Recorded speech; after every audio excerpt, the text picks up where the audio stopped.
I think the council chambers is muted. There you go.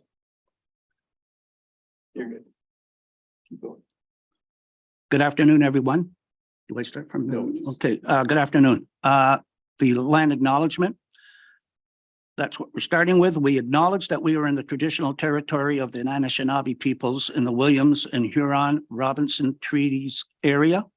We recognize the long history of First Nations and the Métis peoples on this land and show respect to them today. We acknowledge our neighbors, the Wada, Mohawks, and the First Nations of Moose Deer, Shawanigan, Wasasking, Magnetaguan, Envy Inlet, Nipissing, and Doki. We are learning from our First Nation partners of the Wasasking First Nation. I want to stress the importance of accepting our responsibility to take care of Mother Earth, her plants, her animals, and our shared peoples. We will look to each other and the elders of both nations as a source of inspiration, guidance, and the living memory of our communities. We, like all peoples, must accept that we are stewards of creation and that the land comes to us with a responsibility where no hierarchy exists. All life is sacred on earth, in the waters, and in the skies. We have much to learn about the stewardship of our planet to ensure that the decisions we make today will take into consideration the future of our children and that of their children's children. We begin our learning journey today. I'm going to call to order and approval of the agenda. Well, okay, approved. Does anyone have a disclosure of pecuniary interest and the general nature thereof? No? Okay. Adoption of the minutes. That the council of the corporation of the township of Seguin does hereby adopt the minutes of the regular closed session meetings of council held May 15th, 2023 as circulated. May I have a mover? Ken? Seconder? Terry? Carrie? All in favor of the resolution? Oh, yep. All in favor? Carried.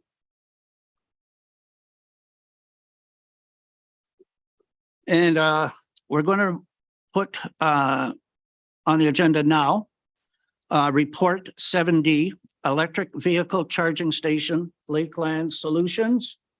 And this is going to be a bylaw to authorize the lease of certain portions of the municipal parking lot associated with the main municipal office is hereby deemed to have been read a first, second, and third time and passed by council. May I have a mover? Gail? Seconder? Ken? All in favor? Oh, okay. And we do have someone, we do have our IT guy, I guess, Forrest. Hi, Forrest, how are you? Good afternoon, Deputy Mayor. Okay. Thank you. I hope you can hear me well. I'm at a conference down in Blue Mountain, but the long and the short of it is we were approached by Lakeland Solutions for a turnkey solution for electric vehicle charging infrastructure. It is a heavily funded piece of infrastructure through the ZVIP, which is Zero Emissions Vehicle Infrastructure Program. And it's a great opportunity for smaller municipalities or larger to participate in this and to build out electric vehicle charging infrastructure throughout the region. It's nice when you can tie it all together to a larger charging network. And so it's an excellent opportunity to link charging between Seguin, the town, all the way over into the east sides of the township, Burks Falls, and then down into some of the Muskoka villages, Bracebridge, Huntsville, and the like. If you have any questions, I'm happy to answer. Thank you, Forrest. Yes, I see one question. Councillor Brzezowski. Yes, Forrest, could you explain, please, like the township is getting a grant for this? And what percentage of the grant is the total cost for the station? So through you, Mr. Deputy Mayor, the township is applying for funding. Lakeland Solutions applied for ZVIP funding, a large federal program. And the federal program was only open to organizations willing to install and build networks of an aggregate, meaning they weren't interested in putting up 1 or 2 charging stations. It was the larger networks that they were looking to have built. And so Lakeland received the funding by way of ZVIP, and they have reached out to the area municipalities, for which Seguin was one of those strategically chosen based on its location along the Highway 141.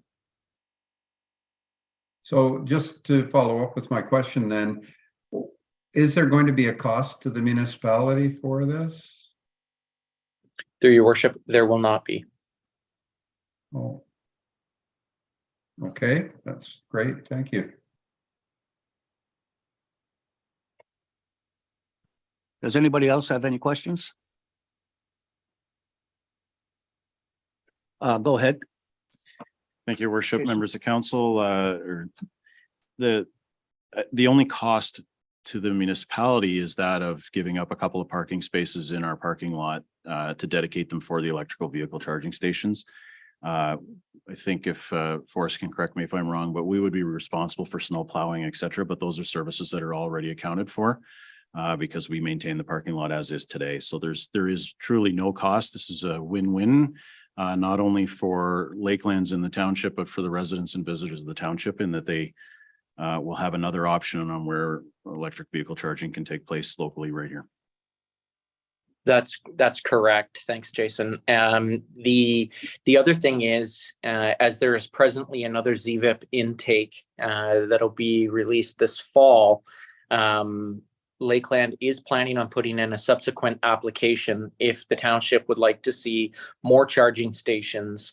And at this point, they've approached and said perhaps we'd have some interest down by the Rosso waterfront. But again, that would be part of a separate application.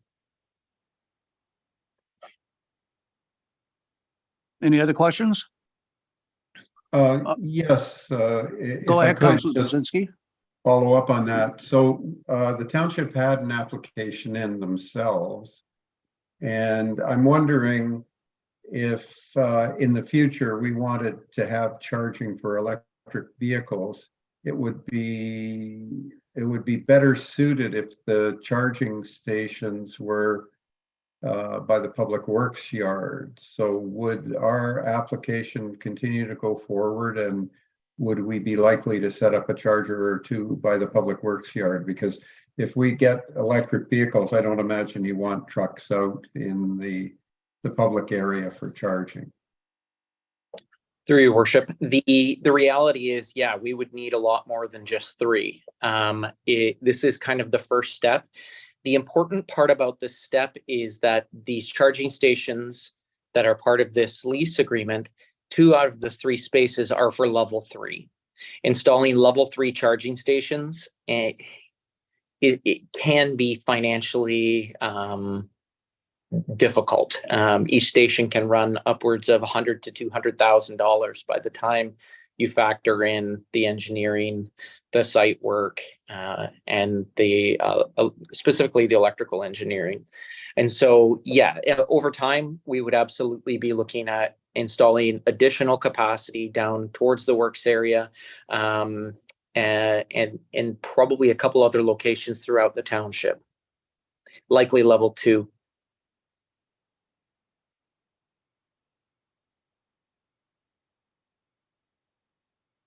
Any other questions?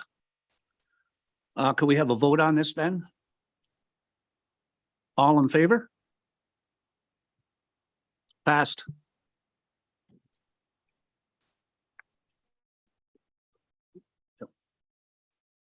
Now we're going to move into a public meeting for planning act applications. That the council of the corporation of the township of Seguin does hereby adjourn the regular meeting to hold a public meeting for the following matters.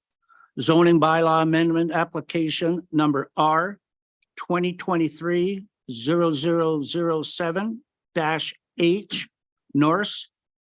Zoning bylaw amendment application number R 2023-0001-H Rosso Investco. May I have a mover? Ken, thank you, Counselor. Seconder, Terry, thank you. Okay, all in favor? All right. Carried. That's carried. Yep. Yep. Now, council will now hold a public meeting for proposed zoning bylaw amendment applications. In accordance with the Planning Act, council will consider all matters placed before it prior to passing a zoning bylaw. Anyone wishing to receive notice of the passing of a zoning bylaw amendment who has not submitted such a request in writing should provide your full name and address to the clerk. In a person or public body does not make oral submissions at a public meeting or make written submissions to the council of the corporation of the township of Seguin, the person or public body is not entitled to appeal the decision of council to the Ontario Land Tribunal. And the person or public body may not be added as a party to the hearing of an appeal before the Ontario Land Tribunal, unless, in the opinion of the tribunal, there are responsible grounds to do so. The purpose of the zoning bylaw amendment application number R 2023-0007-H Norse is to rezone the subject lands to facilitate the construction of a 1.5-story, 2-slip boathouse with a recessed dormer and the construction of a steel pile dock. I now ask the clerk to state the method of which notice of the meeting was provided and the dates on which that notice was provided. Notice of the public meeting was provided by posting the property and by regular mail on May 16th, 2023. Notice was therefore considered provided in accordance with the requirements of the Planning Act. Has the township received any correspondence with respect to this application? No correspondence has been received. Is there anyone present in person in the council chambers who wishes to speak in favor of or in opposition to this application? Please identify yourself by name and provide your address. No Hello, one? council. Hello, council. This is Alex Forshoe with Forshoe Design Associates. I'm representing my clients today, the property owners. Alex, go ahead. All right. Good afternoon, council. Nice to see you. Thank you for your time and reviewing this application. I read the report and it all looks to be copacetic and in favor, so I don't think I need to say much, but when designing and when going out to this property at the beginning, my clients told me that one of the biggest concerns for them is from a safety standpoint and from a docking standpoint because of the water. It's so shallow, and through the two islands they do get a crosswind.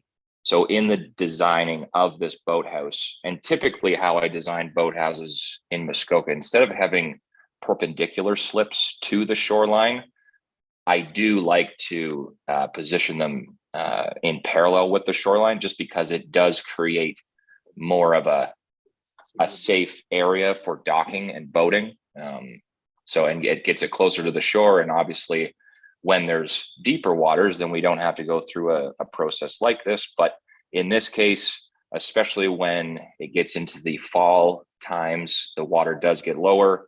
And so parking in towards the shore wouldn't be possible. So this is why we're here today to talk about pushing the boathouse and a small portion of dock out farther than what is currently allowed in the bylaw.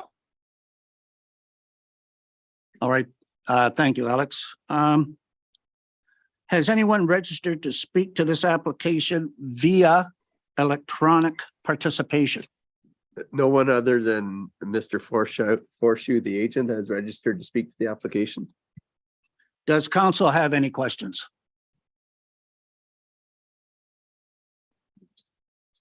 Yep. Taylor, Director of Planning, do you have anything to say about this application? Nope, I'm just covering Brady's application. She's at training today. Participation. No one other than Mr. Forshoe, the agent, has registered to speak to the application. Does council have any questions? Excuse me, Mr. Hungerford, are you watching the YouTube? Taylor? If you are, could you please mute? Director of Planning, do you have anything? Thank you. Thank you. So, and who is he? So no, I do not have anything to add. I'm here to answer any questions if there are any. Councillor Fellner, do you have anything to say? So my question is to Mr. Forshaw, is it? Horseshoe, yes. Forshoe, sorry. So you want to turn the boathouse parallel to the slips, parallel to the shore to avoid having to dock or pull into a boathouse with a crosswind, but in order to do so, you're looking for relief on the maximum projection of, it looks like to me, about 30 feet. Is that correct? You want to be 30 feet farther out in the water than what's allowed in the zoning bylaw as it stands? Well, so if council can look at figure 3, I don't know if you have that in front of you, but where we positioned the boathouse and the maximum projection that is noted in the report, it is 25.17 meters, but that is on the farthest east side. And you can see by the natural shoreline, it does dip in towards, say, like the existing cottage towards the south. But you can see that the majority of the dock and the boathouse is at 20.52 meters, which is farther west. So I know that the natural shoreline does make the dock projection sound worse than it actually is. But if you can see the 15-meter setback that my team has placed on the site plan and where we are proposing the boathouse and the dock to be, it's actually not as bad as shown in the report. Yeah, well, it would depend whether you're approaching from the west or the east. If you're approaching from the west, it wouldn't project as far out away from the shore. If you approach from the east, it would be the full impact. So I guess the second question I've got for you is staying within the existing zoning requirements. It appears to me, looking at the topo, although I can't sort of relate the shoreline in your topo really to the site plan above it, but if you rotated it to normal orientation, it looks like the client would be able to build their boathouse within the requirements of the current zoning bylaw and have sufficient. What do you mean by rotating it normally? Well, if you rotated the orientation of the boathouse to what's typically found, which is basically 90 degrees to the shoreline, right? I mean, Well, that's I guess that's up to interpretation. What is a normal boathouse orientation? I guess it's typical to see perpendicular slips, but I don't think we could do it this way. It's just that this specific property has shallower water depths near the shore. So in this specific case where I'm trying to create a safe area for my clients, but they have a shallower water depth, this is why we're speaking today. Yeah, okay. But I And think, just to give everyone an idea as well, of the severity of the water depth, especially in the fall period of time. I believe when staff members went out to see the property, they noticed a floating dock, and you can kind of see it on figure 3 of the proposed site plan.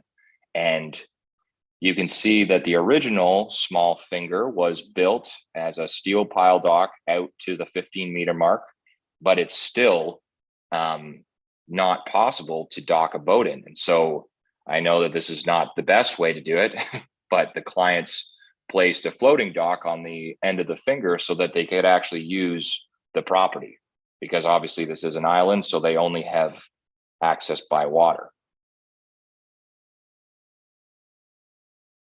So they went the wrong route and just placed a floating finger dock, but now we're wanting to do it the correct way through a zoning bylaw amendment and getting permission from council so that this doesn't happen in the future, and everything is keeps it on the up and up with the bylaw.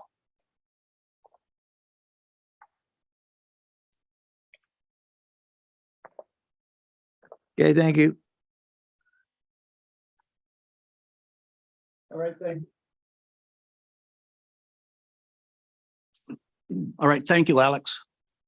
No problem. Now we'll move on to the zoning bylaw amendment application R 2023-0001-H Rosso Investco Inc.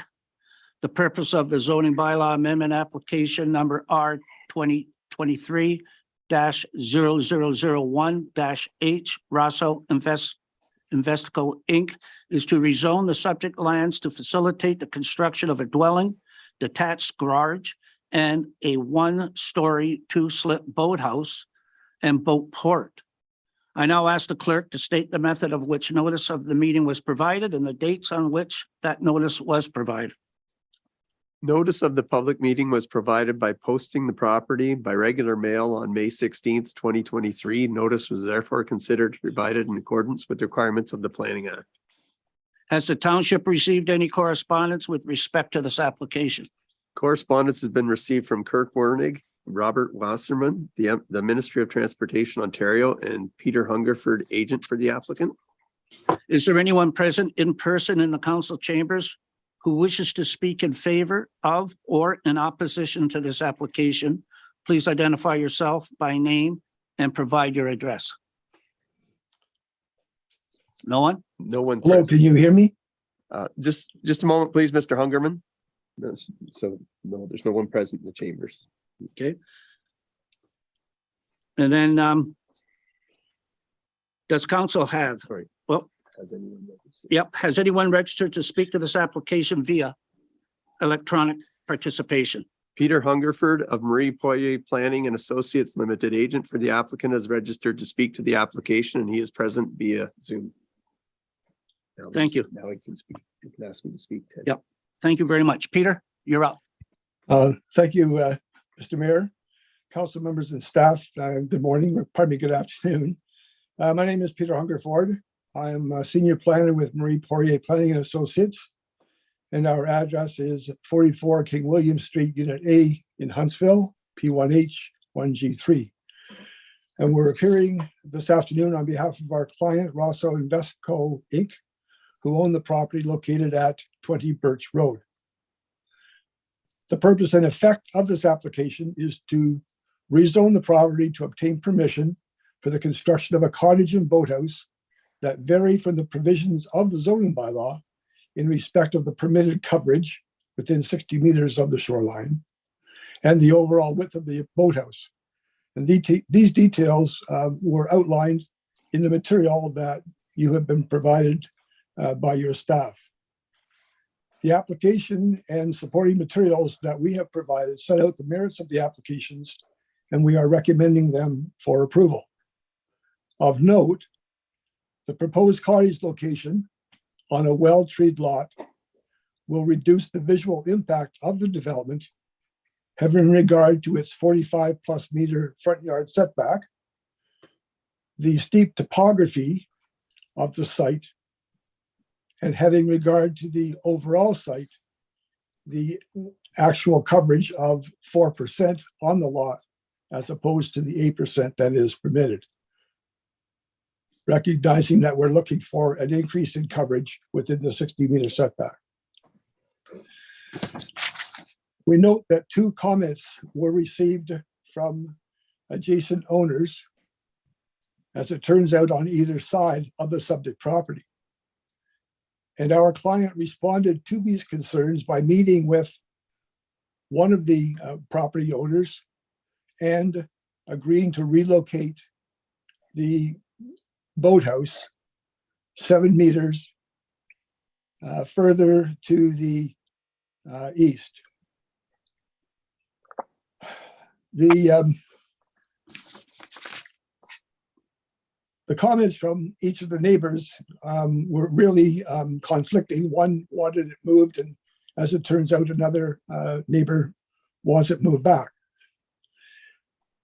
Recognizing that the proposed relocated boathouse is somewhat closer to the west lot line as compared to the east lot line, that is to say, the distance from the boathouse to the west property is about 19 meters, and the distance to the east property is about 25 meters. We're requesting that the revised site plan, which I believe has been distributed to council, that be included in council's consideration and the recommended approval that we have put forward for the property. We believe that the relocated boathouse is in the most appropriate location for the development of the property and responds to the extent practical to resolve the concerns that have been expressed by each of the owners from either side of the subject property. So I would leave it at that and invite any questions from council in respect of this application. Thank you.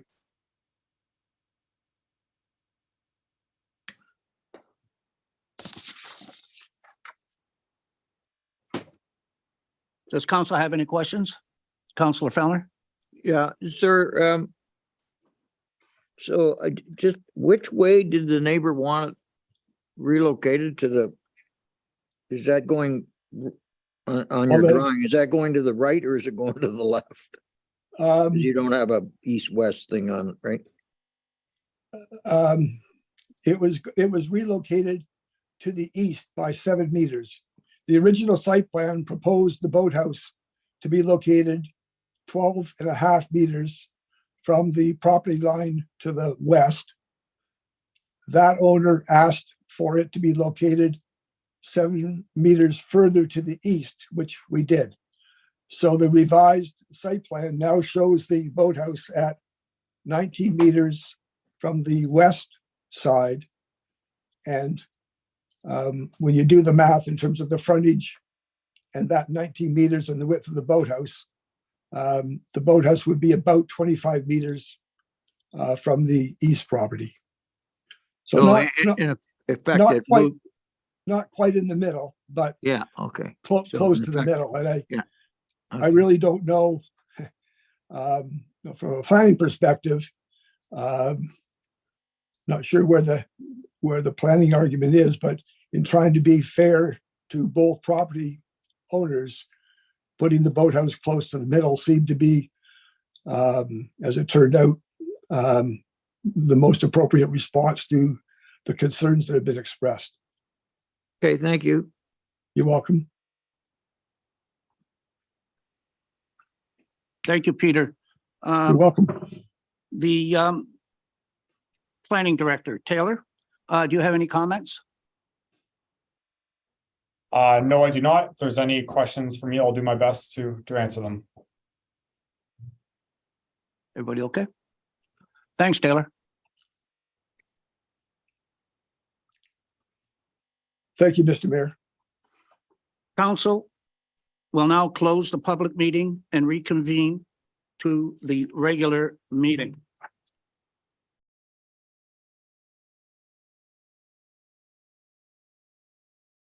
Do I have a mover?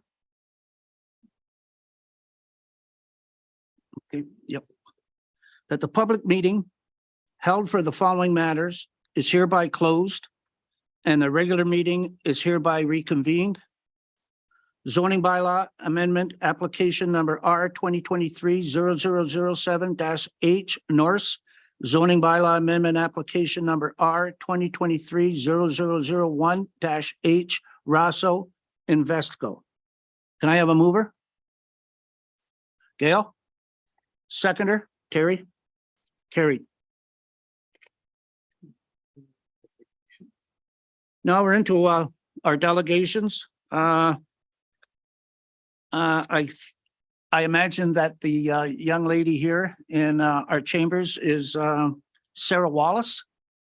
Well, Sarah, you're up. So Sarah, when you go to speak, just turn on the mic and just turn it off.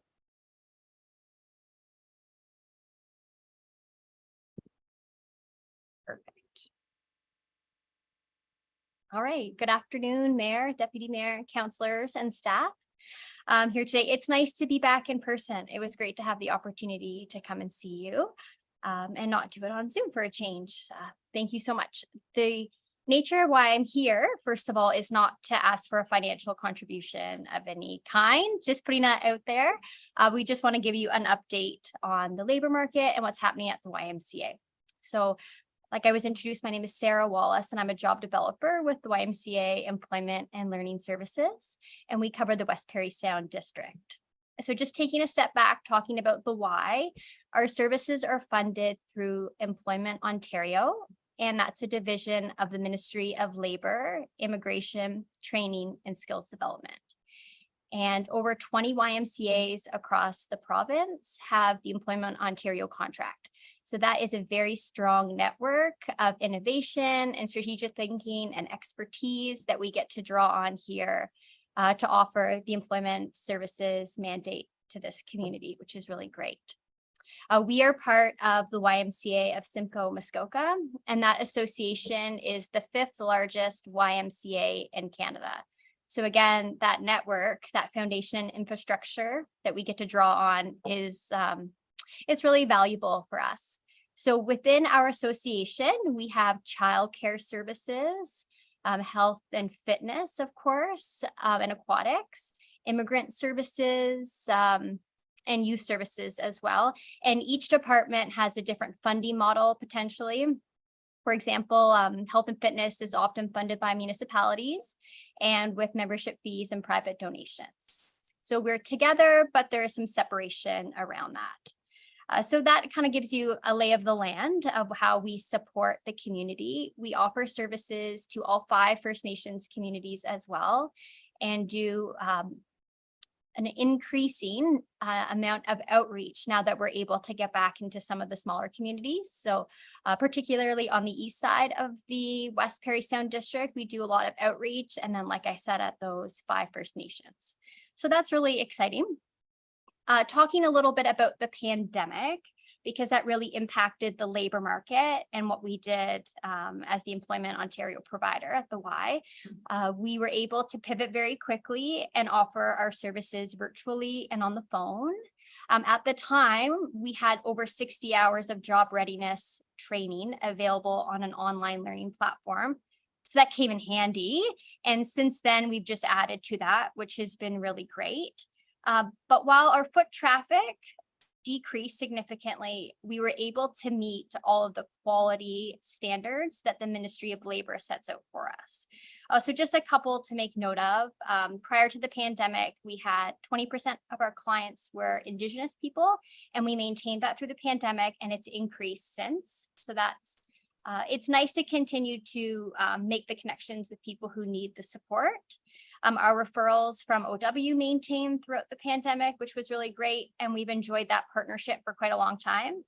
And our close to employed rate was 74%. And that is 6% higher than the provincial average and 3% higher than the Northern Ontario region. So our service quality standards were among, if not the highest in Northern Ontario, which was really exciting given the challenge that was presented to us. Another neat thing that I wanted to let you know about through the pandemic was local employers really made a concerted investment in their staff through a program called the Canada Ontario Job Grant. And this grant program we've had for many years, but we saw a real uptick in it during the pandemic. So employers can apply for this grant when they're purchasing training from a third-party trainer for their staff. And we can reimburse, typically it's about 5/6 of the direct training costs back to the employer. So we saw AZDZ drivers get trained, PSWs, heavy equipment operators, gas techs, HVAC. There were some really good ones, HR professionals, bookkeepers, all of which are like highly skillful and in high demand in our area. So that was a really exciting thing. In the last 5 years, we've spent $150,000 through that grant program to local businesses. So it's for nonprofit and private businesses. So that was a neat piece that came out of the pandemic. On a positive note, we saw that big investment in the labor force. And then just as the pandemic was shifting last spring, Employment Ontario sites were named the QIT service provider. So the QIT program is the Canada-Ukraine authorization for emergency travel. So we started to see newcomers from Ukraine, highly skilled and motivated newcomers, come on 3-year work visas. And we were named the service provider for their employment needs. So immediately the challenge presented to us was there's no English as a second language in West Perry Sound, like at all. And they needed that support in order to make the steps that they needed to get into the labor market and ideally work at the skill capacity that they had previously, because they're coming as skilled people. So we worked with our ministry to shift some of the benchmarks needed to offer ESL classes through our literacy and basic skills program. Our team leader was able to take the ESL training program, and only a few weeks into this program, we started to offer ESL classes. So that was a real big win for us and for the community. So fast forward to now, it's been about a year. We have 4 English as a second language teachers, and we're able to offer ESL classes at all levels, which is really fantastic. So that was a great thing. So moving through QIT, they're coming on 3-year work visas. So many of these newcomers, they're filling vacancies that have been longstanding in the community for quite some time, and they're coming as skilled people, and they've made the investment in themselves to learn English and have their credentials reviewed and so on. So we needed a way to be able to support them with continuing to find sustainable and meaningful employment available locally, because QIT isn't intended to be like a Band-Aid that they come, they work, it's great, and then they go back. So we applied for some funding, again, through the Ministry of Labor, and we were awarded the Skills Development Fund contract. And that's really exciting because it's that next step for the community. We're able to offer English classes at a higher level, because as you can imagine, as the skill level increases, so does the need for English language to increase as well. And then through this SDF program, we can offer more newcomer services. So right now, permanent residency is something that many of these newcomers are considering. So in that year, we supported about 75 newcomers, majority from Ukraine, but some from other countries. And now we're starting to see a number of employers sponsoring newcomers on work visas from Central America, for example, and they're able to utilize our services. So overall, it was an exciting and challenging year, but I think the main point I wanted to impress upon you is the high quality service standard we've maintained, no matter the situation, but then also there's been a lot of innovation because our communities are really changing and the needs of the people here are really changing. So last year we offered job search supports to over 1,100 people. And I'll tell you, they don't just come visit you once. So that's a lot of intervention along the way. And per month, we're looking at between 60 and 80 employers utilize our services. And that's through like an online job board, in person, direct job matching services. So there's quite a bit going on at the Y, which is really nice. And we're still able to offer all of our services virtually and in person, or whatever combination is necessary. So I'm not sure from a time standpoint how I'm doing, but I think that basically wraps up what I wanted to say. If there's any questions, yeah, through your worship. Thank you. Oh, thank you. Also, I just had a question about housing. How did you manage to do all of those things that you did and house them at the same time? I know it's difficult for everybody, and I just wondered how you managed to maneuver through that. Sure. Unfortunately, there's no secret when it comes to housing. There is a shortage, an incredible shortage. The local Rotary Club supported a lot of those early life stabilization factors for people. But then through our network and just personal networks, we were able to support some individuals as well. So Great job. thank you. That's great. Does anybody else have any questions? Sarah, the YMCA is an incredible organization. It's community orientated based, and you've grown in leaps and bounds. I can tell you that. Keep up the good work. And thank you for coming here today. Thank you. You're It was welcome, my Sarah. pleasure. Have a good afternoon. Yep.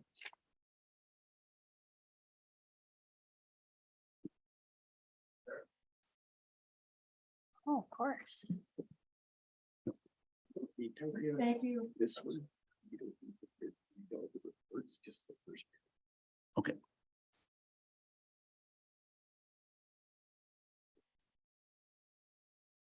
Now, the Council of the Corporation of the Township of Seguin does hereby receive the staff reports as presented on the agenda for the June 5th, 2023 meeting of council at the Development and Protected Services. May I have a mover? Gail, So move. seconder? Ken, Second it. do we have a vote? Everybody? Thank you. Carrie? Here's the first one. First one, bylaw number 2023-059 being a bylaw to continue the appointment of Suzanne Craig as our Integrity Commissioner for the Corporation of the Township of Seguin and to authorize the execution of an agreement for Integrity Commissioner services is hereby deemed to have been read a first and second and third time and passed by council. All in favor? I need a mover. Mariel? Second? Kenny? I'll second it. Is there any discussion about this, or are we all in favor of moving ahead with Suzanne as our Integrity Commissioner? Yep. Everybody's agreed? Thank you. That's carried. The second one, that as per the recommendations of staff report number AD 2023-008, copy attached as Schedule A to this resolution, the Council of the Corporation of the Township of Seguin does hereby approve the recommended council meeting procedural changes as outlined in this report. And that council directs staff to prepare the necessary policy amendments for council approval to implement the changes on a permanent basis. Do I have a mover? Ann? Mayor? Second, Gail? I'll second that. Is there any questions?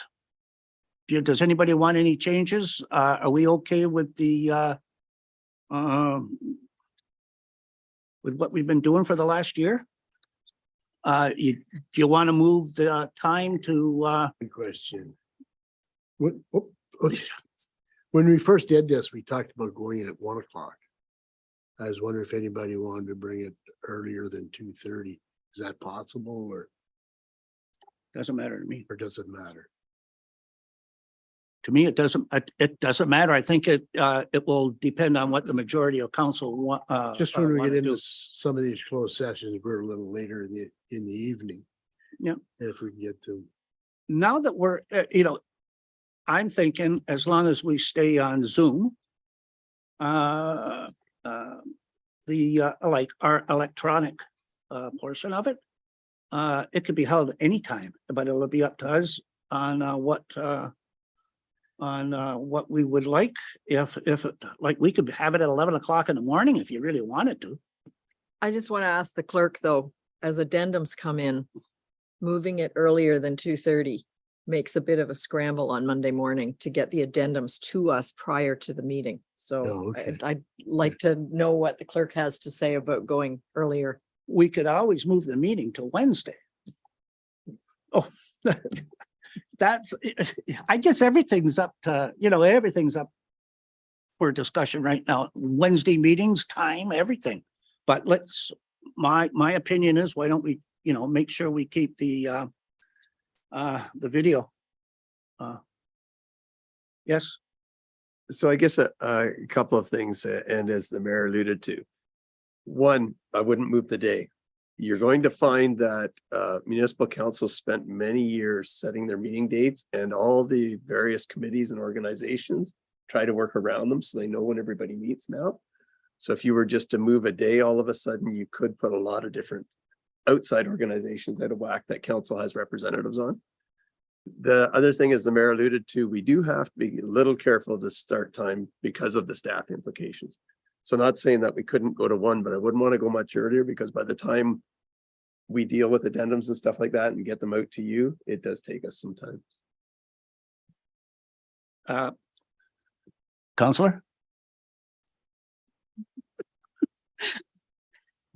I would just say about the 2:30, I think originally we discussed 2:30 because it gave people an opportunity to come, like so somebody who was coming from work or somebody could Zoom in at 4 o'clock. So I think that's one of the reasons why we went with 2:30. And I think that any earlier might impact that. So that's all I have to say. Thanks. Councilor Brzezinski? Yes, thank you. I was going to say that, yeah, 1 o'clock is fine by me, or 2:30.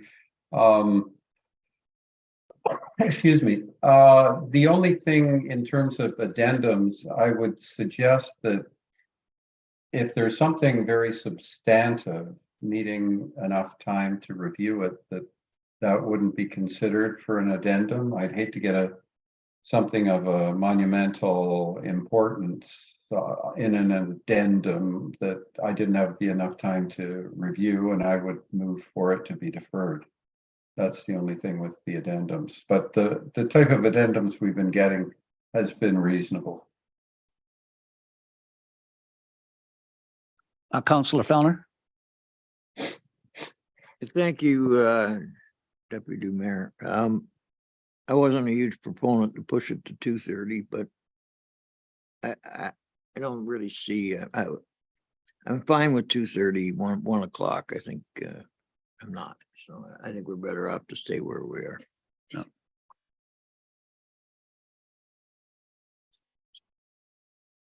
Oh, Councilor Adams? No, I just suggested because the last time we talked about it, and if it's going to interfere with anything, I don't have a problem with 2:30 either. But I know we talked about it in the past. Mayor? I think we have a staff report in front of us that has 2:30 and has Zoom and has hybrid. I would just move that we accept the staff report as written. CAO? Thank you, Mr. Chair. As the mayor just outlined, the staff report is making a recommendation around 2:30. We intentionally ran a pilot project over a number of months. Not only that of where we only met once a month, but also now for the last little while where we've been meeting twice a month to determine if we had a comfort level as well as that of what council has. I think from a staff perspective, the 2:30 timeframe has been working, acknowledging there are some evenings where we might trickle into the evening. But to be fair, it's better than starting at 4:30 and trickling into the night. So I think we're comfortable with the 2:30 perspective. If that helps council make a decision from a staff perspective, we've had good feedback from the consultants that join us online. The hybrid model has been successful, and I think frankly it's here to stay. So with that, Mr. Chair, we're happy to take direction from council, but the recommendation is before you. I agree.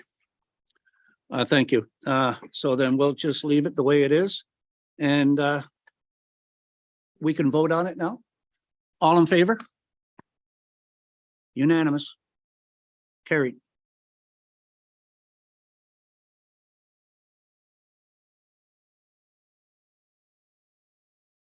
And that a bylaw number 2023-060, being a bylaw to authorize the execution of a letter agreement to extend the telecommunications site agreement dated November 1, 2013, as subsequently amended, collectively called the lease between the corporation of the Township of Seguin, the landlord, and Rogers Communications, Inc., for a portion of the property known as Stanley House Road at Highway 632 in Rosso, Ontario. Rogers Site C 4341, lease ID 56504001 is hereby deemed to have read a first, second, and third time and passed by council. Is there any questions on this? We're gonna, yep, I'm gonna move it. Thank you, Councillor Fellner, and seconded by Gail. I Counselor. second that. Yep. Is there any discussion on that? I think it's self-explanatory. Is everybody, okay, let's vote on it then. Good, carried, all unanimously. I like the unanimous votes.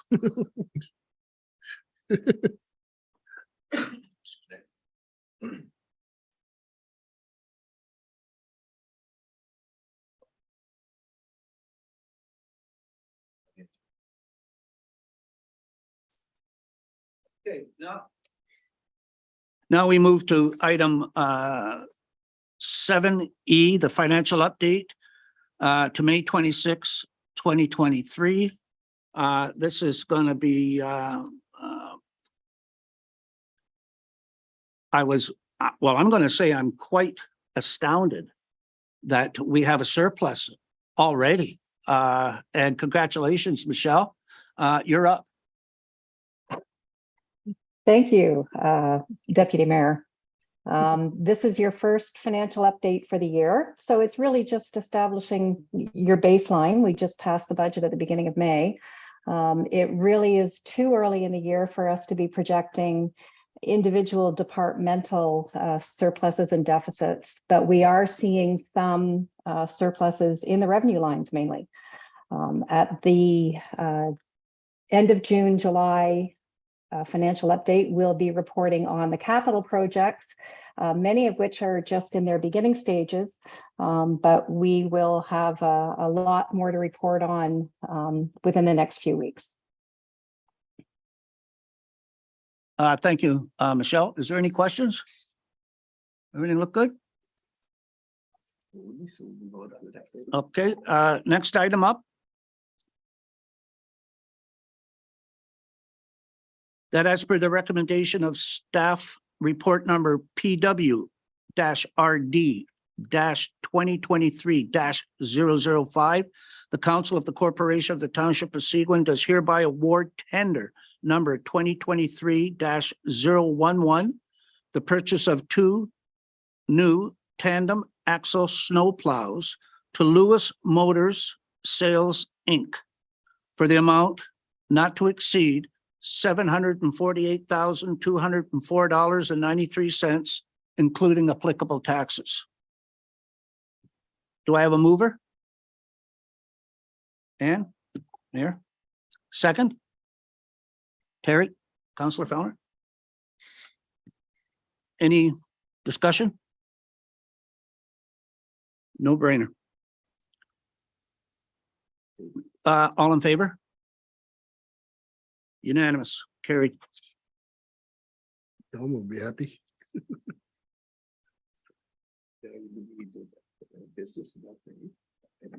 Okay.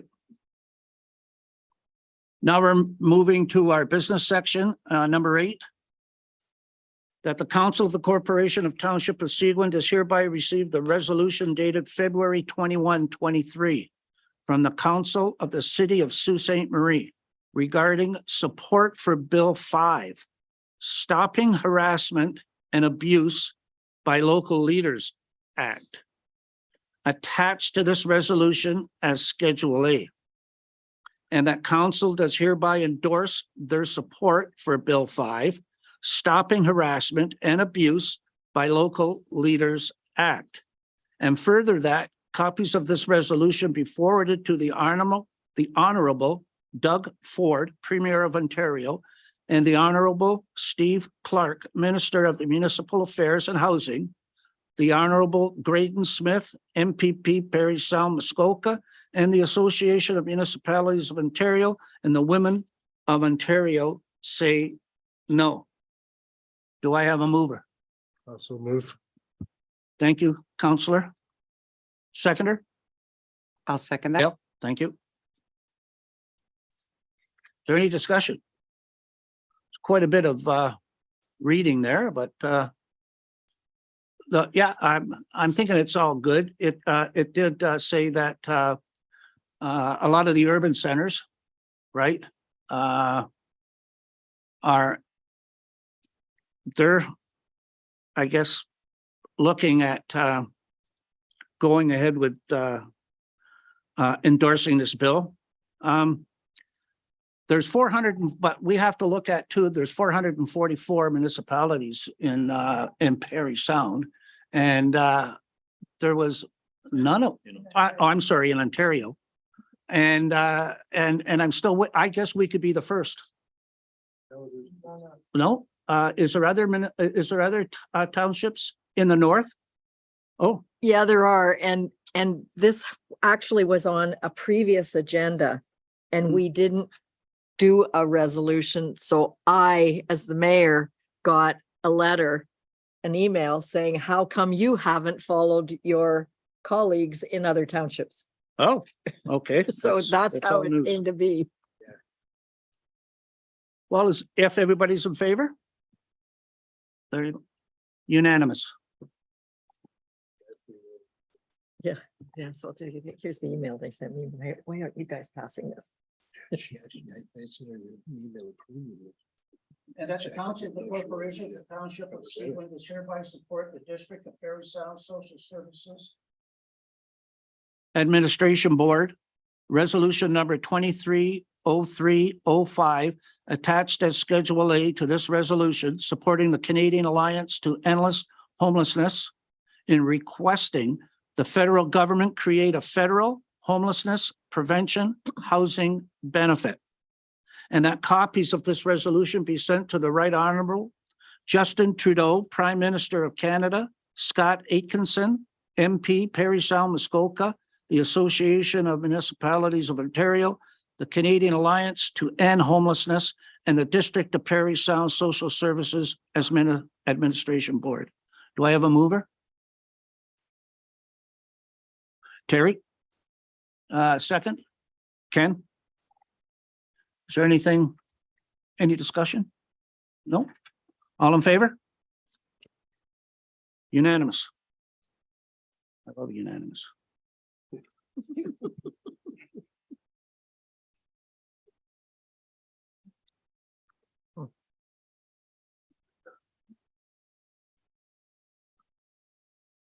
And at the council of the Corporation of the Township of Seguin does hereby approve a sponsorship of the Georgian Bay Biosphere State of the Bay in the amount of, and a big question mark. Oh. Do I have a mover?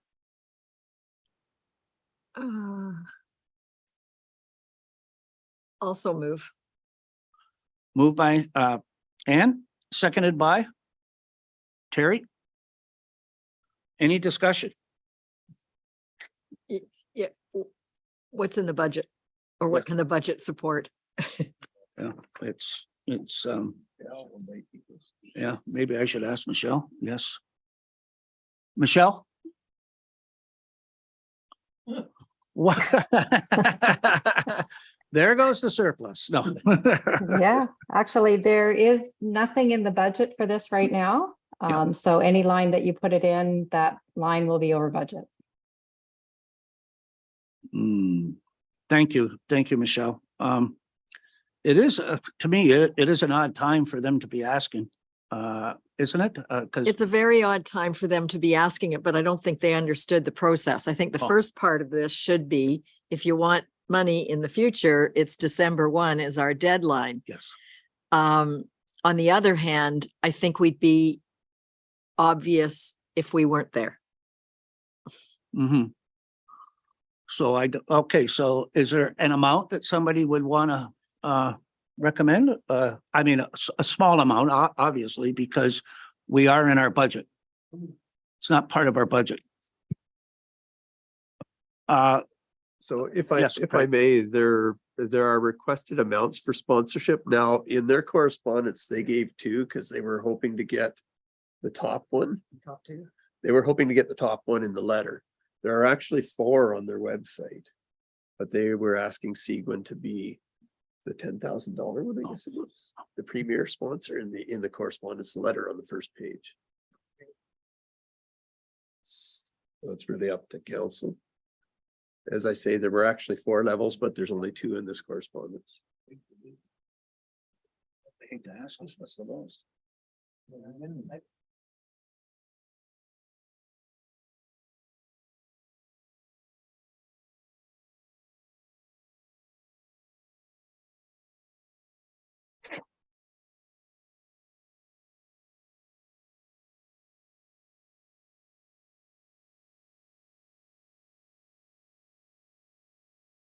Yeah, but I do think when we do it, we should tell them that in future years, here's how you get your money. You do it December 1.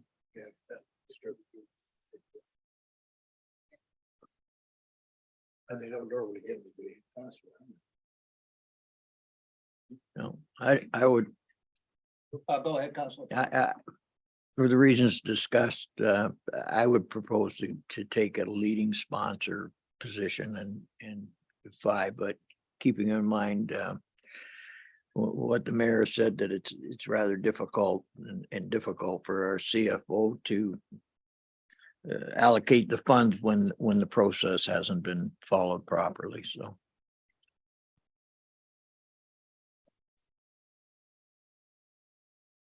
Go ahead, Councilor Brzezinski. Thank you. I would just like to point out too that I had a meeting this morning with the Muskoka Watershed Council, who are also going to be coming to Seguin with a request for funding.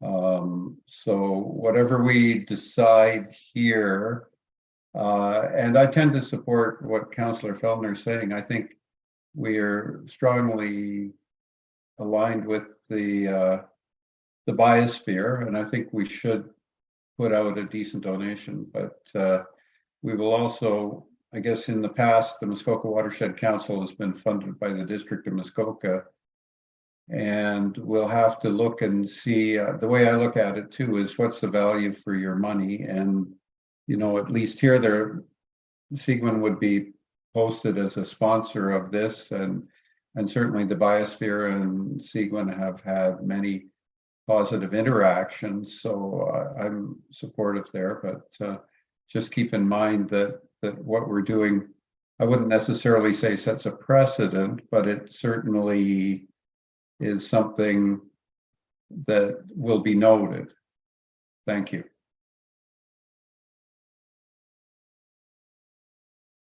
Thank you, Councilor. Councilor Gill. I would just like to respond to that through the chair, that we've been dealing with the biosphere for a very long time. They've been a part of our community. We've done a lot of things with them, and they're not a new sponsor. So I don't think it would set a precedent to give them some money. If Watershed wants to get on board, that we can tell them what the rules are for getting us to sponsor them. And the rules are before December. Now, only because they're brand new, I think it might be a little bit different. That's all. Thank you. Any more questions? Okay, so I guess we've come up with the figure of $5,000 for the Georgian Bay Biosphere. So I guess we'll vote. All in favor?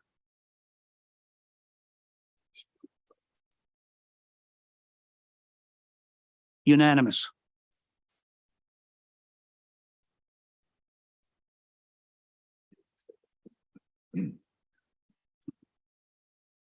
And that the Council of the Corporation of the Township of Seguin does hereby accept the resignation of Kelly Collard from the Township of Seguin Recreation and Cultural Committee and thank Mrs. Collard for her service on the committee.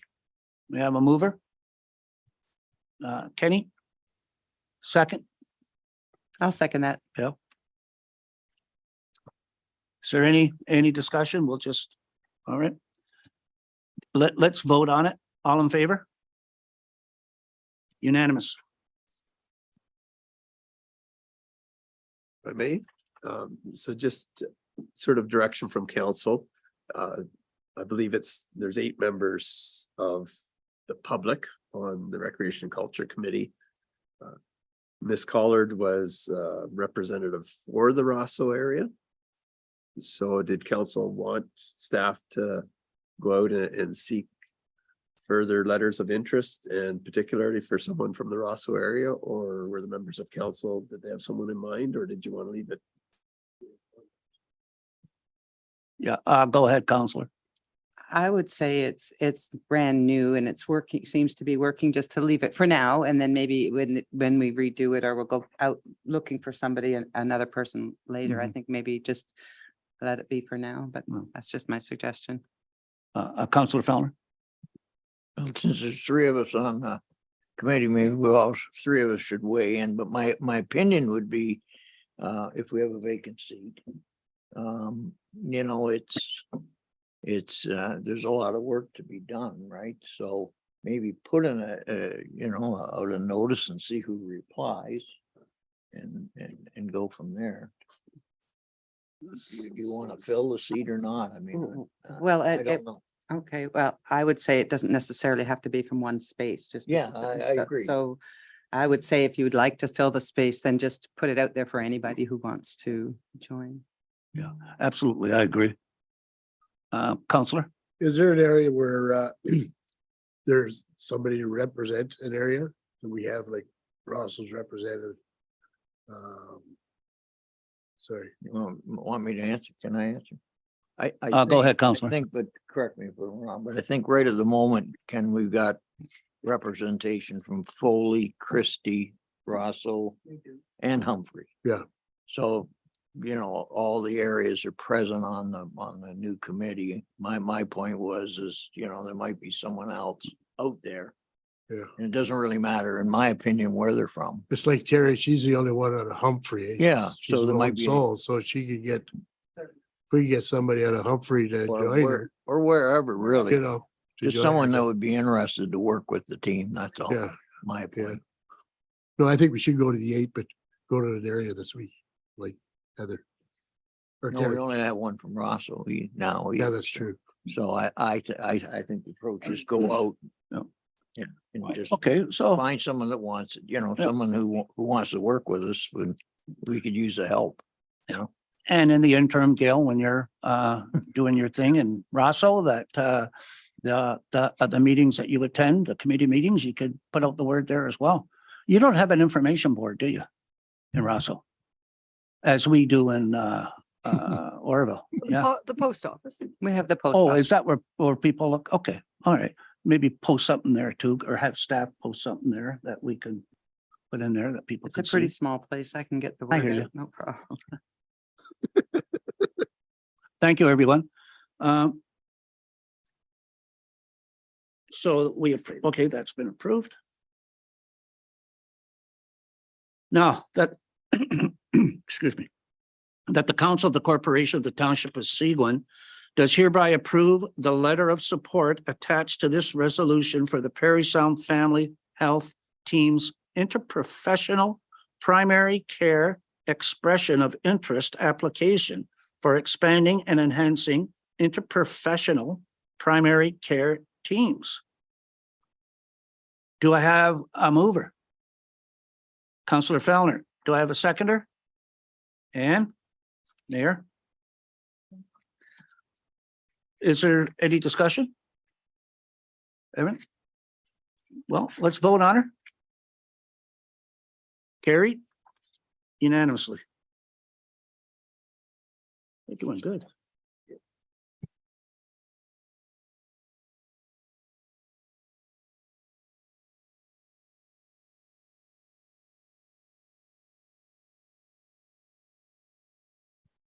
Our next item on the agenda is Councillor Brzezinski, the Muskoka Watershed Council. Would you like to speak on this on their behalf, please? Yes, thank you.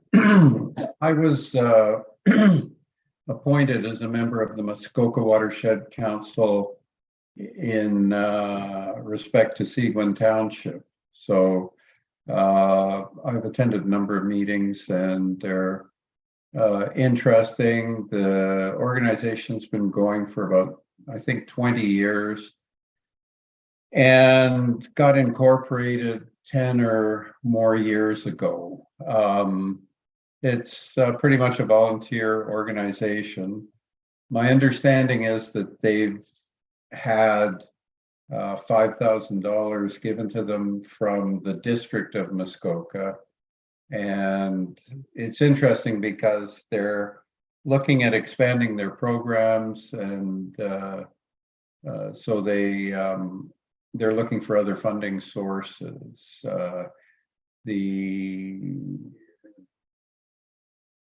We had a meeting today, which was an in-camera meeting of all the elected representatives, so I can't really discuss it. All I can say is that you know, they're well respected in Muskoka, and you know, the Muskoka watershed includes not only the north end of Lake Joe and Lake Rosso and Little Lake Joe, but it does extend up into the township.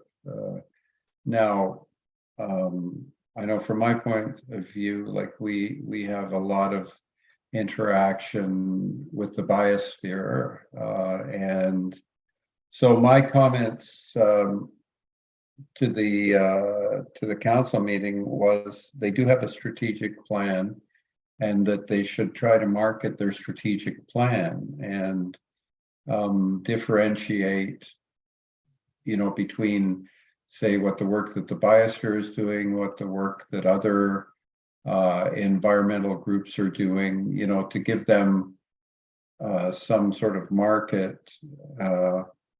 And they are going to be doing a presentation. I think it's early July, Craig, if I'm not mistaken, at one of our council meetings. They have a they're going to be on the agenda, and I think it might even be Daryl Moffat that's going to be involved with the presentation, former councillor. So that's all I really wanted to say, to bring it to council's attention. And if they're aware of any of the work that the Watershed Council is doing, you know, be prepared to ask some questions of the presenters. Thank you. Thank you, Councillor. I don't believe, I may be wrong, I don't believe in the past that they've asked us for any grants, have they? This is the first time. So I'm thinking that, well, I'm going to open up this for discussion now, because as we've already said that, or as Councillor Brzezinski's already stated, that you know, they're working on their strategic plan, and they're going to make a deputation sometime in the future. And I think at that time they should be made aware that what our schedule is for grants. Anybody who's wanting a grant from Seguin, it's in December. So we're halfway through our, you know, our year now. So I don't think that would be, I think that this might be premature. Mario, what do you think?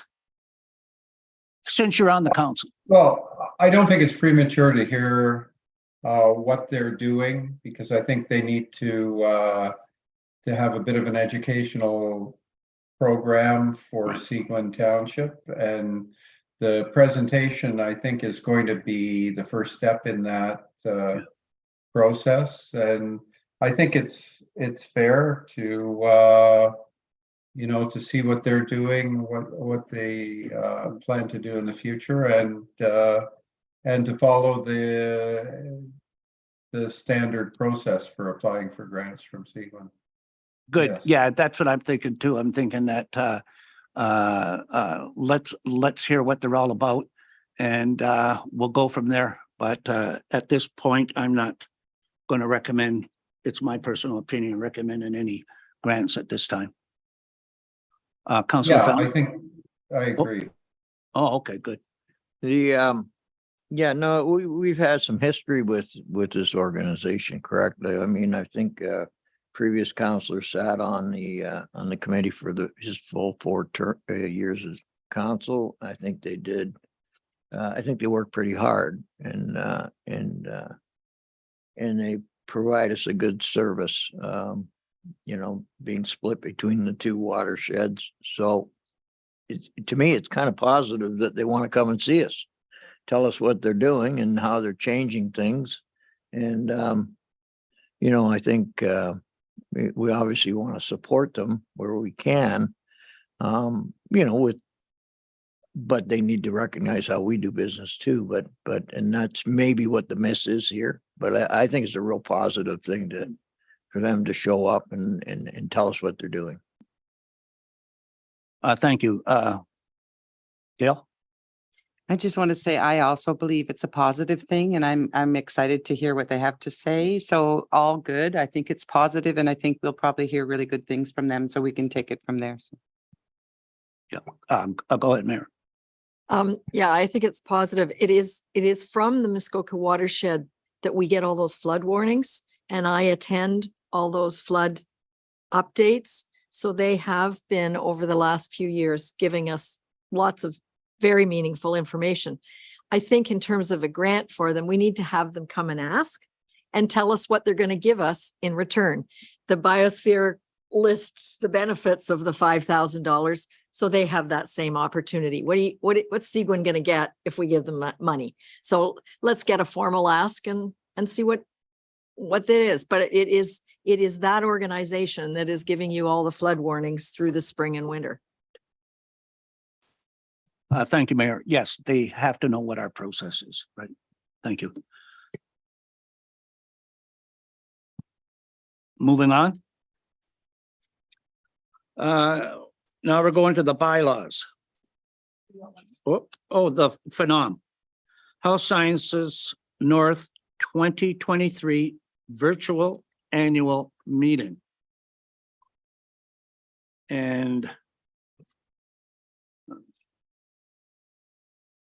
we were all at Phenom. No, but this is about the social accountability at Health Sciences North. It's a meeting that they're looking for somebody from our council to attend. Unfortunately, I can't. I won't be available that day. On June 13th, which is a week tomorrow, on Zoom.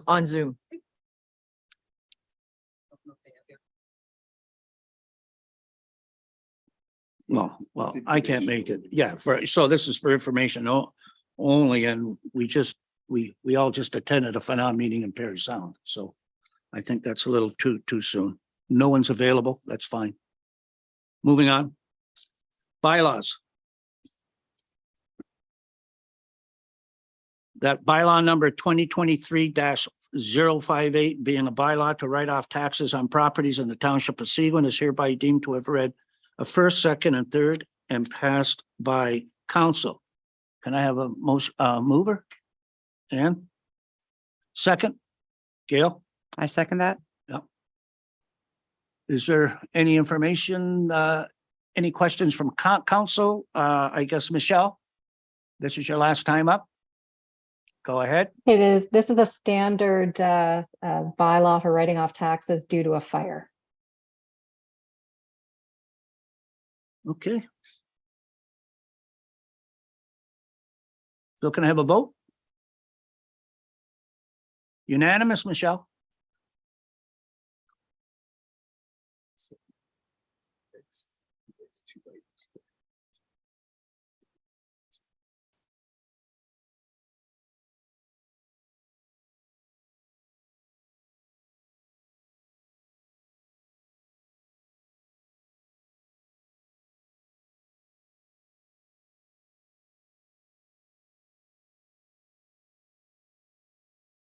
Yes.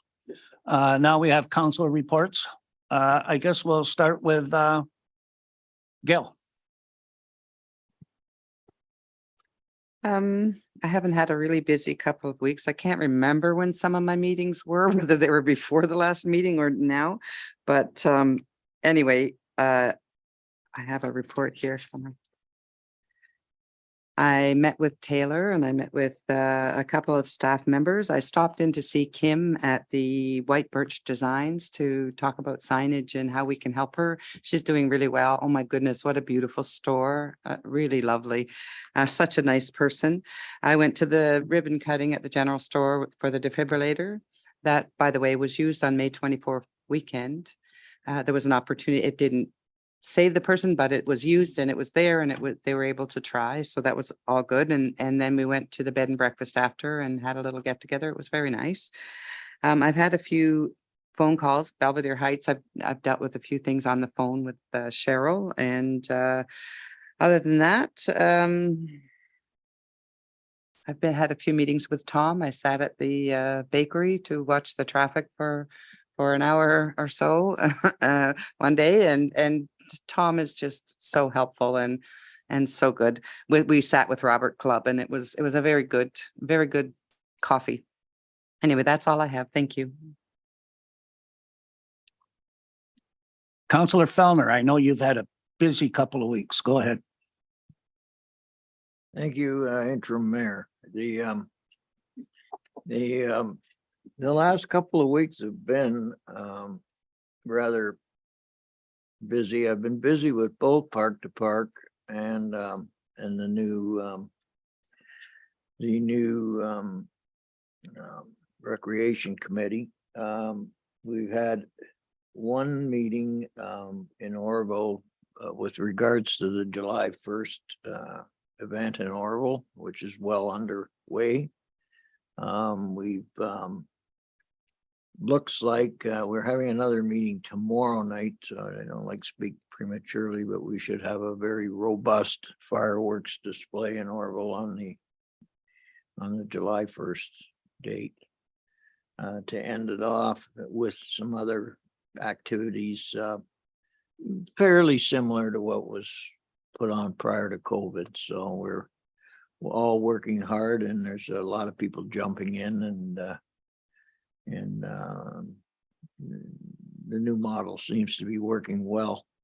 Park to Park, we actually and along with Dominique, I had a meeting with Dominique and Ken from Parks and man Matt and our Director of Public Works attended last week. It was a very good meeting.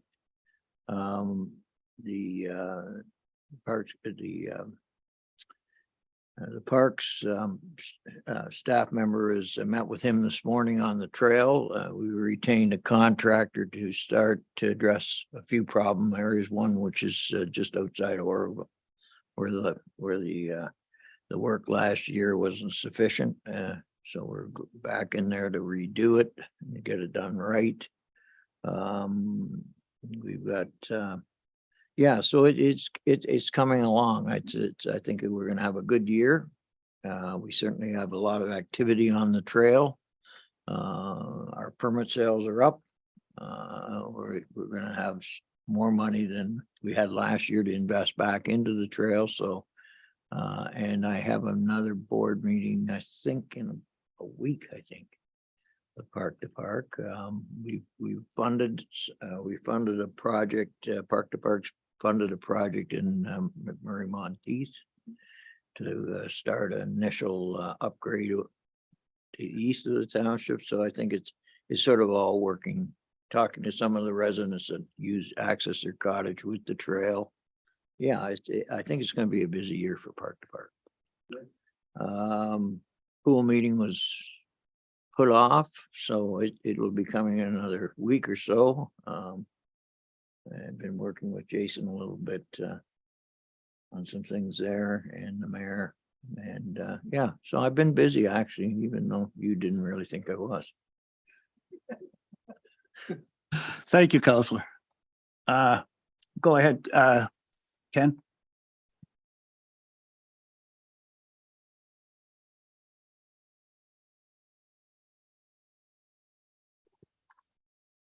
I met with Andrew Barker at camp. I might not pronounce this right, but Canonia. It's a Christian youth camp on Shoe Bottom Road. When the camp was first established over 50 years ago, and at that time it was owned commercial property.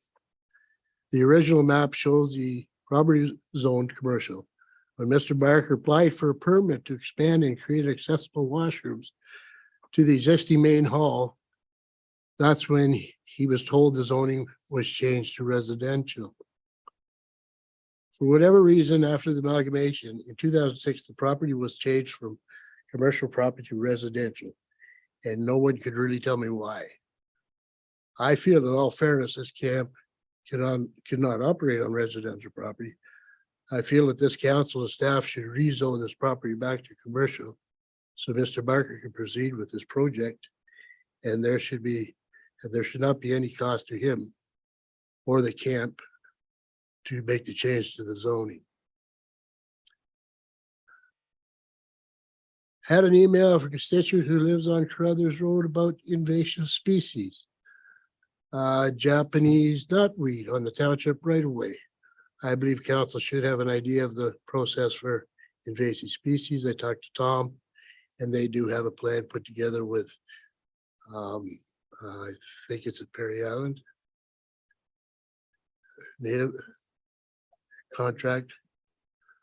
Schwaniga, sorry to jump in. Schwaniga. May the 17th, I had a phone conversation with Karen Winecki, who's working with us on the strategic plan.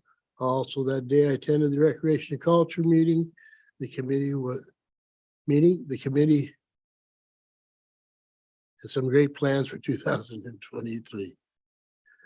May 21st, attended the Otter Lake Ratepayers General Meeting by Zoom. It was a well-attended meeting and my first AGM for Otter Lake Ratepayers. May the 25th, I attended the museum meeting in person for the first time. It was good to meet everyone in person. That's it. Thank you, Counselor. Council Brzezinski.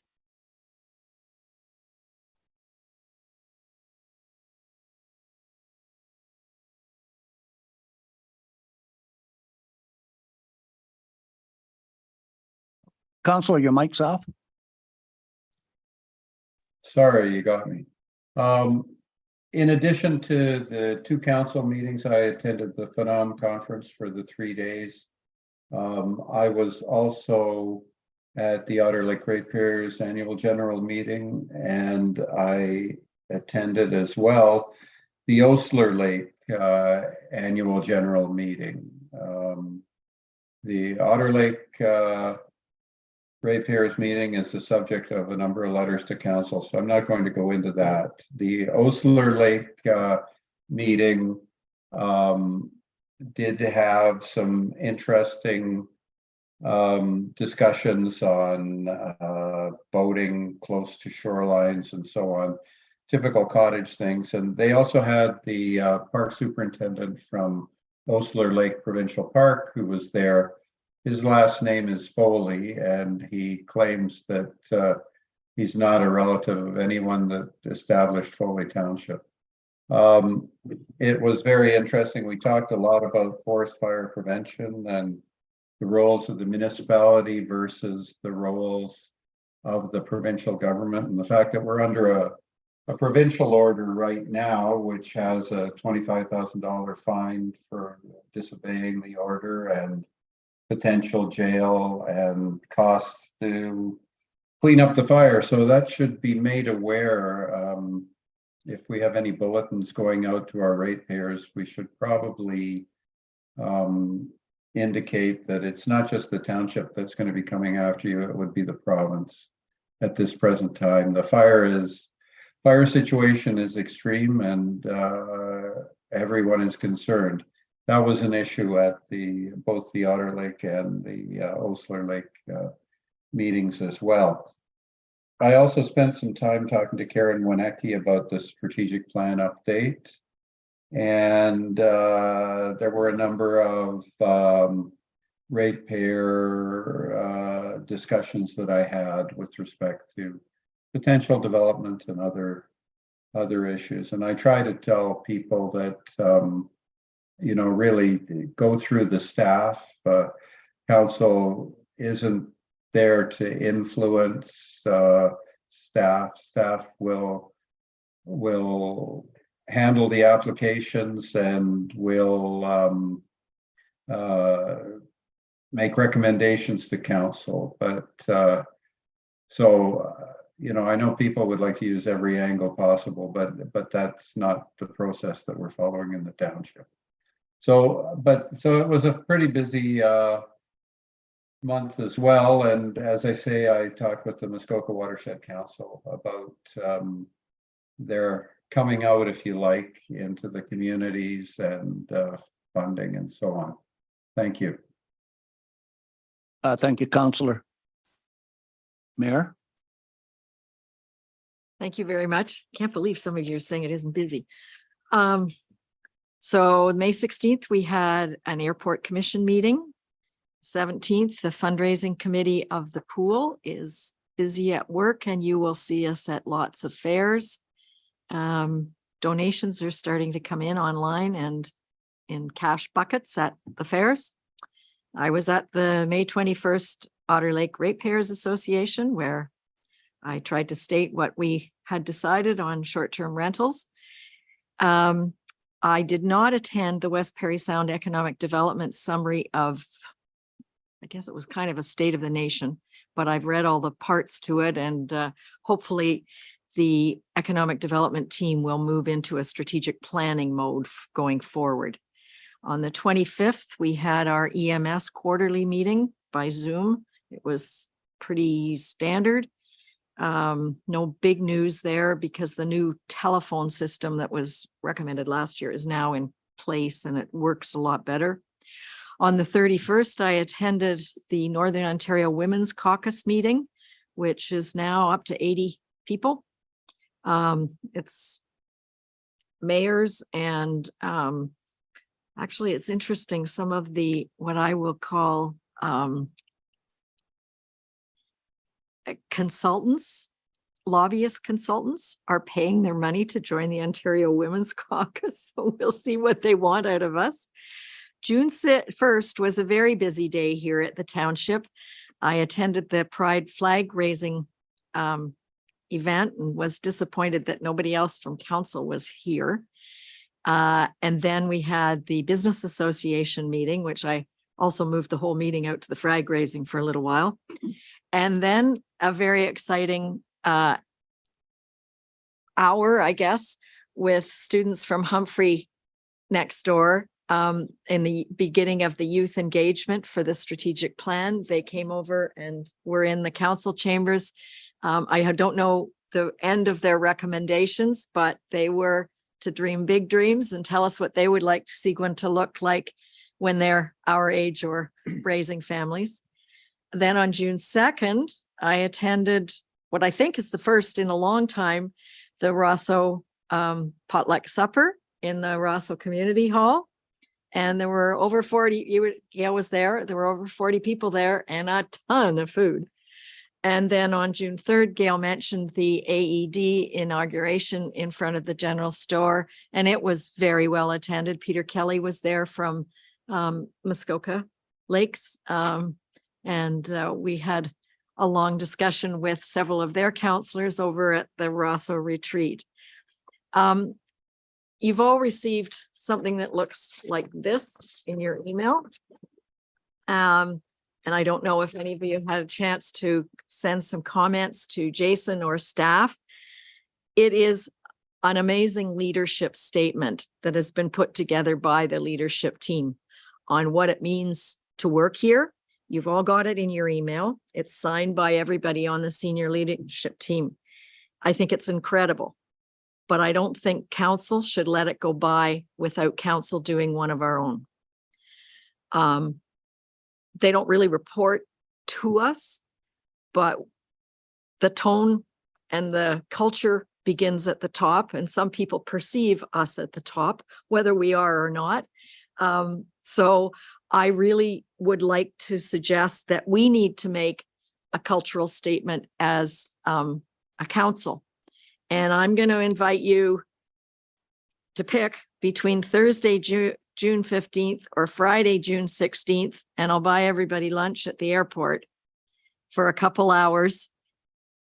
Oh no, are you away? Okay. But I do think we need to take the bull by the horns and follow the lead of the leadership team.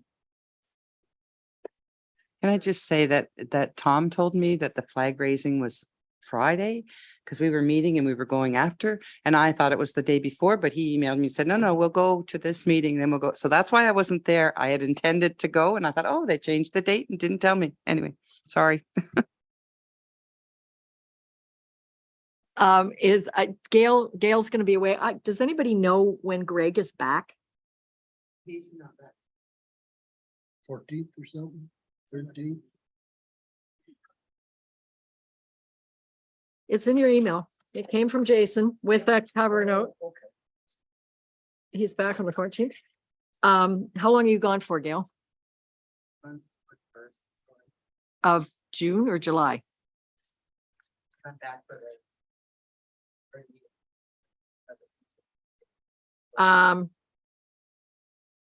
Okay, I'll send out some other dates. What did you say?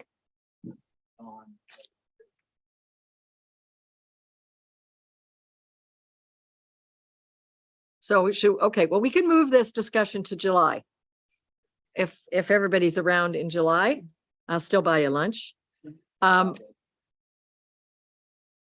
Well, that's another, if we're all here for the staff barbecue, although Mario is having some surgery, he's not sure he could attend the staff barbecue, but we could probably zoom him in, but that we are all together on the 29th. Why don't we do it then? And I'm still waiting to hear from everybody but Gail and Mario about which portion of the cooking, cutting, prep for the council barbecue. No, I responded, but I'll do anything if somebody else wants that. You'll cook? Can you? Okay. We may need some shoppers too. Anyways, look at your email that you got on Saturday or Sunday and pick something. Okay. Okay. Yeah, the 29th works for me better too. You'll do, okay, tomatoes and onions. Okay, all right. Onions, tomato, onions and cook. Should I say I can move it? Yes, pickles are on the list, but you don't have to divide it that. Got a lot. Okay, I'll get, well, then we ran out of pickles last time. Anyways, we don't need this in public. But, Think your mic's on. Yeah, thank you, Mayor. Oh, yes, and my council report, I did attend the Seguin Business Association meeting with the mayor. And I'm starting now. The phone's starting to ring again. The emails are starting to come again. People our seasonals are moving up. And there's a lot of, talk and discussions still on our, I'm trying to educate everyone I talk to on our short-term cottage rental agreement. And now with this 60-meter setback, that's another controversial issue that we'll be discussing probably as time goes on. And Yeah, I'm just getting a lot of calls and going to a lot of meetings, personal meetings with constituents. So that's my.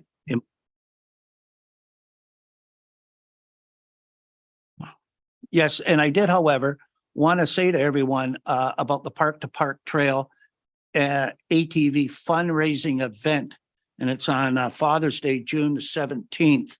I did get some information up on our bulletin board at the Oroville Community Center. But it seems it's on the bottom. It's not on the top. I'd like to see it on the top if that's possible, because it reflects better as people are going by on the street. And there's a bulletin on the inside as well. I put inside the community center as well. I'm sure you've seen it if you've been there. So yeah, we got to start promoting that, because that's a good event for monies coming into the organization. Yeah, it's actually the Saturday of Father's Day weekend. It's not actually Father's Day. Yeah, it's the 17th, right? It's the Saturday, not Father's Day's the 18th. Oh, okay, yeah, okay. Thank you, Mayor. Okay, we're going to be moving on now. That the Council of the Corporation of the Township of Seguin does hereby receive the board and committee meeting minutes and agendas and the correspondence as presented on the agenda and the addendum for the June 5th, 2023 meeting of council. Can I have a mover? Councillor Fellner, seconder. Ken? Councillor Adams. There's no discussion. That's the board committee agendas from A to H. Can I have a vote, please? Unanimous. Carried. Yep.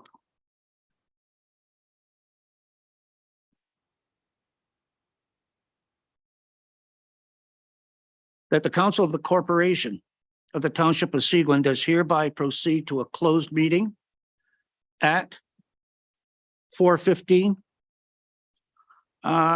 PM in order to address matters pertaining to personal matters about of an identifiable individual, including municipal or local board employees related to 64 North Sandy Plains Road Development Agreement Proposed Amendment, a proposed or pending acquisition or disposition of land by the municipality or local board related to 64 North Sandy Plains Road Development Agreement Proposed Amendment, litigation or potential litigation, including matters before administrative tribunals affecting the municipality or local board related to Ontario Land Tribunal Update Appeal to Zoning Bylaw Amendment Application Number R-2023-0003-H Sharer.